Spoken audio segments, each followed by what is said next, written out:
Alors, dans cette vidéo, je vais vous présenter la notion de limite à l'aide d'exemples graphiques. Alors, le concept de limite, il permet d'étudier le comportement d'une fonction ou du graphe d'une fonction au voisinage d'une valeur de x donnée. Et ce concept est en particulier utilisé lorsque nous voulons savoir comment se comporte une fonction au voisinage d'une valeur de x qui n'appartient pas au domaine de définition de la fonction. Si on regarde le premier exemple, on a une fonction f qui n'est pas définie en A. Parce que effectivement, A n'a pas d'image ici puisqu'il y a un trou. Nous, on voit bien qu'il y a un trou, d'accord, dont les coordonnées sont A et L. Et nous, ce qu'on aimerait savoir, c'est comment se comporte cette fonction f au voisinage, en fait, de ce trou. Alors, la première chose qu'on remarque, c'est que, donc, je l'ai déjà dit, A n'a pas d'image. Et en plus, on remarque que si on s'approche de A par des nombres plus petits ou par des nombres plus grands que A, eh bien, la fonction, elle, va se rapprocher, en fait, de L. Ça veut dire que plus x tend vers A, plus les images s'approchent de L. Donc ça, on va peut-être le noter. Hop. Alors, on a remarqué que f de A n'a pas d'image. Ça, c'est la première chose qu'on voit. Et la seconde, c'est que plus x, alors on peut écrire ça aussi comme ça, quand x tend vers A, eh bien, les images f de x s'approchent de L.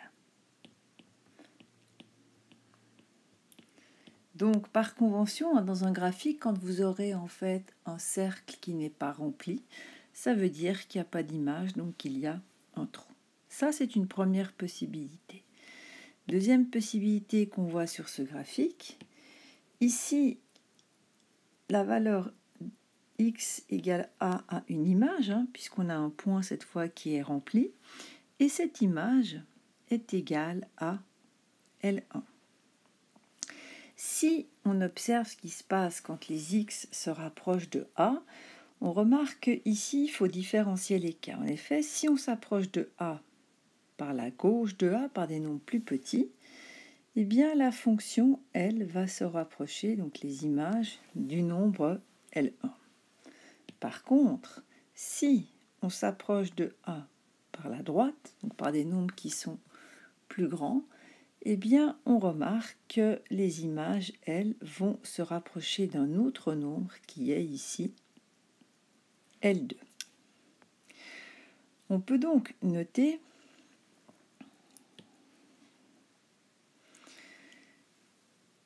que sur ce graphique, l'image de A est égale à L1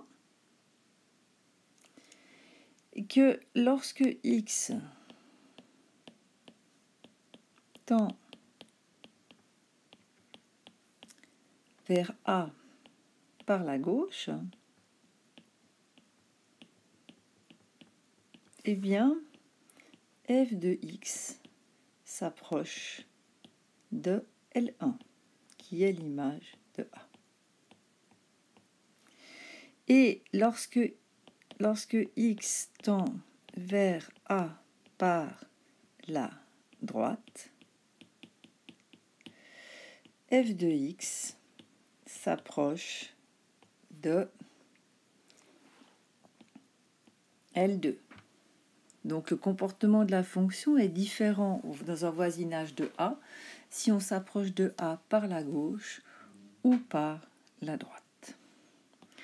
Troisième exemple ici, qui est un peu différent, on a une fonction qui est définie pour toute valeur de R, puisque A a bien une image, et elle est égale à b. Par contre, cette fonction, on pourrait la qualifier presque d'étrange, parce que si on regarde ce qui se passe dans un voisinage de A, si on s'approche de A par la gauche, eh bien les images, elles, vont se rapprocher de la valeur L1, alors que si on s'approche de A par la droite, eh bien les images, la fonction f va se rapprocher de L2. Alors notez bien que A n'a qu'une seule image, c'est où le point est rempli. Donc on peut écrire ces quelques remarques. Hop. Donc f de A, c'est égal à B. Et lorsque x tend vers A par la gauche, f de x, les images s'approchent de L1. Et lorsque x tend vers A par la droite, f de x s'approche de L2. Donc voilà encore un exemple où la fonction est définie en A. Dernier exemple, on va s'intéresser aussi au comportement de f dans un voisinage de A.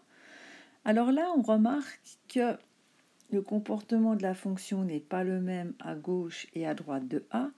En effet, si on s'approche de A par la gauche, eh bien les images deviennent de plus en plus petites.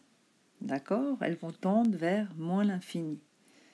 Alors que si on s'approche de A par la droite, par des valeurs plus grandes, ben les images, elles, vont devenir de plus en plus grandes et tendent vers plus l'infini. Et A n'est pas dans le même domaine de définition parce que sur la droite en trait trié, la fonction ne passe pas. D'accord?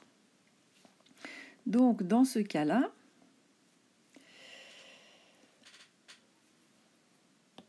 on va dire que f de A n'existe pas.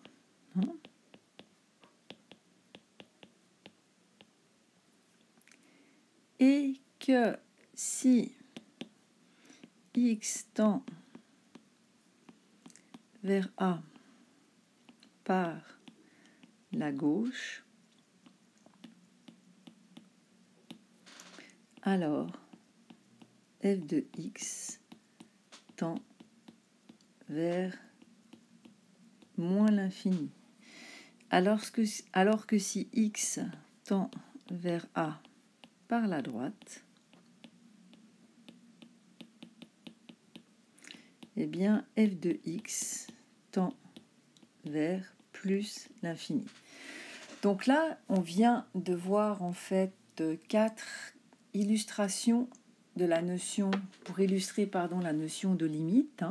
Donc l'idée, vraiment, on se focalise sur un point x égale a, donc on regarde ce qui se passe à un point, on ne regarde pas toute la fonction, on est vraiment focalisé à comment se comporte la fonction pour des valeurs de x proches de a. Dans la deuxième vidéo, on va regarder en fait comment on peut calculer en fait ce voisinage, comment on peut savoir comment la fonction se comporte autour d'un point A si on n'a pas le graphique.